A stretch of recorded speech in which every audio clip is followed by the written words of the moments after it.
we connected via Words with Friends. So I beat him, and I said, if I beat you this round of Words with Friends, we're going to dinner. You're taking me out to dinner. I yeah. said, okay. And I cheated. Of course. I mean, I'm gonna win. I want the date. I didn't know you he was cheating. But you know, with HIV, it's the kind of thing where if you feel like there's any level of romance or any sort of emotional connection, it's the first thing you want to tell them, because you need to find out right away if they're in a place in their life where they can handle it. And it's okay if they're not there. You can't force someone to be ready to handle the responsibility or the fears and the discussions that you have to have about it.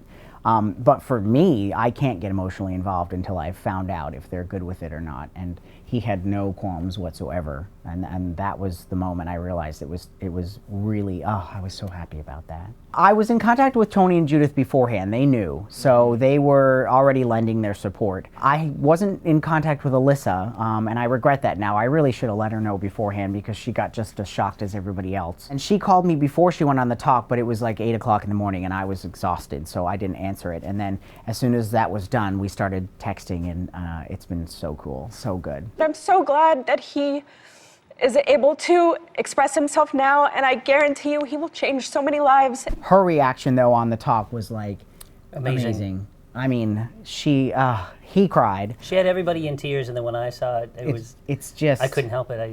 Yeah, and it was touching. We've been in touch a lot since then. I mean, she's helping in so many different ways. She's my everything right now. Like, it's just, I'm so happy we've reconnected. It's really good stuff. I was extremely paranoid. I was the kind of guy who would do condom checks, you know, fill the condom with water afterwards to see if it leaked or if it, I mean, I was that terrified. But drugs got involved, you know, and as soon as you're in the middle of, you know, the meth sort of craziness, you're going to be less responsible. Believe it or not, with this guy, I was actually safe. We did use condoms.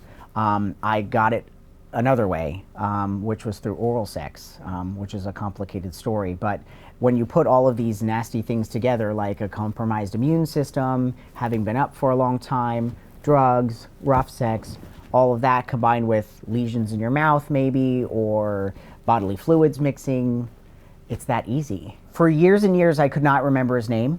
I guess I didn't want to remember his name, but it was the fates again sort of playing along. I was searching for an email. I came across this sort of like letter I had written myself about these are the things I want to remember from my time in New York, and his name was in there.